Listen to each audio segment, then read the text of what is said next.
সাংবিধানিক কাউন্সিল যার মাধ্যমে রাষ্ট্রীয় গুরুত্বপূর্ণ পদে নিয়োগের ব্যবস্থা হবে। সেই এনসিসি প্রক্রিয়াটা নিয়ে এখন পর্যন্ত আলোচনা চলমান। আসেনি আমাদের হাউস। এখানে আমরা যেই জায়গা নিয়ে আলোচনা করছি, আমরা জাতীয় নাগরিক পার্টির পক্ষ থেকে এদিকে সমর্থন জানিয়েছি। যখন থেকে আলোচনাটি শুরু হয়েছে, তবে এই গঠন প্রক্রিয়া নিয়ে বা এর গঠন নিয়ে অনেকগুলো দলেরই কিছুটা ভিন্নতা আছে এবং সেই জায়গায় আমরা আমাদের কিছু ভিন্ন প্রস্তাব আছে, কিন্তু নীতিগত জায়গায় এখানে অনেকগুলো দল জাতীয় নাগরিক পার্টি সহ তারা এনসিসির পক্ষে অবস্থান নিয়েছে। অর্থাৎ এই যে গুরুত্বপূর্ণ কমিশনগুলো রয়েছে বা প্রতিষ্ঠানগুলো রয়েছে, নির্বাচন কমিশন নিয়ে অনেক আলোচনা হয়েছে।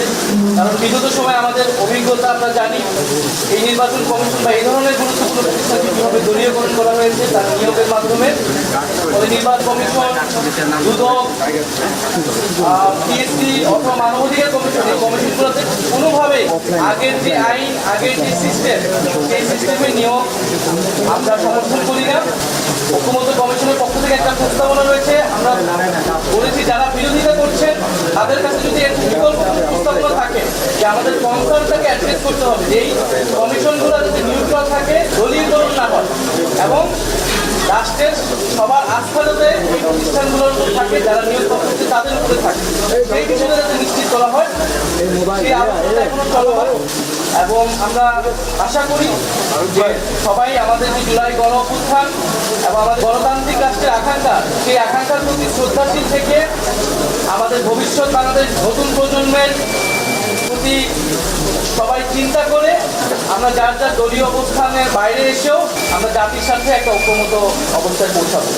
আর বাকি যদি এই নিয়ে এখনো আলোচনা আসেনি, সেই বিষয়ে আমরা বলতে পারি।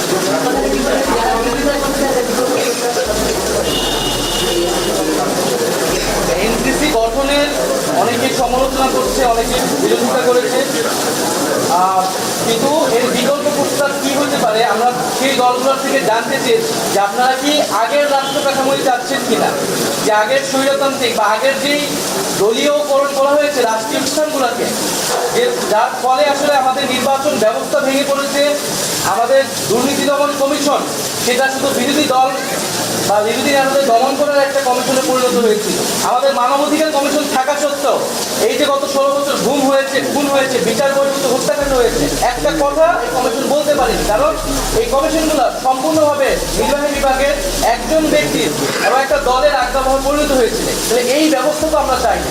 আর আরেকটা বিষয় যারা বিরোধিতা করে তারা বলার চেষ্টা করেছেন যে এটা এক্সিকিউটিভ বিভাগকে বা প্রধানমন্ত্রীর ক্ষমতাকে অনেক খর্ব করে কিনা, প্যারালাল অসুবিধা করে কিনা। আমরা এটা পরিষ্কারভাবে বলেছি, আর অনেকগুলো দল বলেছে যে এটি ভাবার কোনো কারণ নেই। কারণ এটা এক্সিকিউটিভের দায়িত্বই না যে এই কমিশনগুলোতে কারা নিয়োগপ্রাপ্ত হবে, বরং এই এক্সিকিউটিভের যার প্রধান বা প্রধানমন্ত্রী যে এইভাবে ক্ষমতা চর্চা করছে সেটা অন্যায্য এবং অগণতান্ত্রিক। সেই সিস্টেম, সেই সংস্কৃতি থেকে আমাদের সরে আসতে হবে।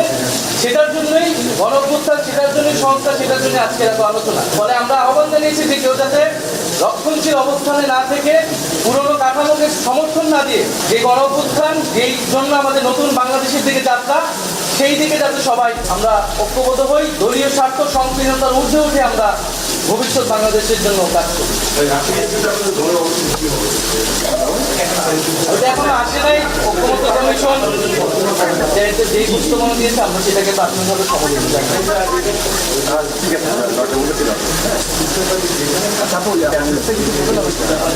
এনসিসির ব্যাপারে আমরা যখন কমিশনের সাথে আলোচনা গিয়েছিলাম, আমরা বলেছিলাম যে সশস্ত্র বাহিনীর প্রধান এবং অ্যাটর্নি জেনারেল এই দুইটা বিষয় এনসিসির আওতায় থাকা উচিত, সরকারের এখতিয়ারি থাকা উচিত, একটি আগে সিস্টেমে ছিল। এবং প্রধান উপদেষ্টা অন্তর্বর্তী যে নির্বাচনকালীন সরকার, সেখান থেকে প্রধান উপদেষ্টা নির্বাচনেও এটা এনসিসির ভূমিকা এখানে করতে হয়েছিল। আমরা নির্বাচনের তত্ত্বাবধায়ক সরকার আলাদা একটা রূপরেখা দিয়েছি। ফলে সেটাকেও আমরা এটাও এনসিসির এখতিয়ারে না থাকলেও আমরা চাচ্ছি না এটা থাকুক।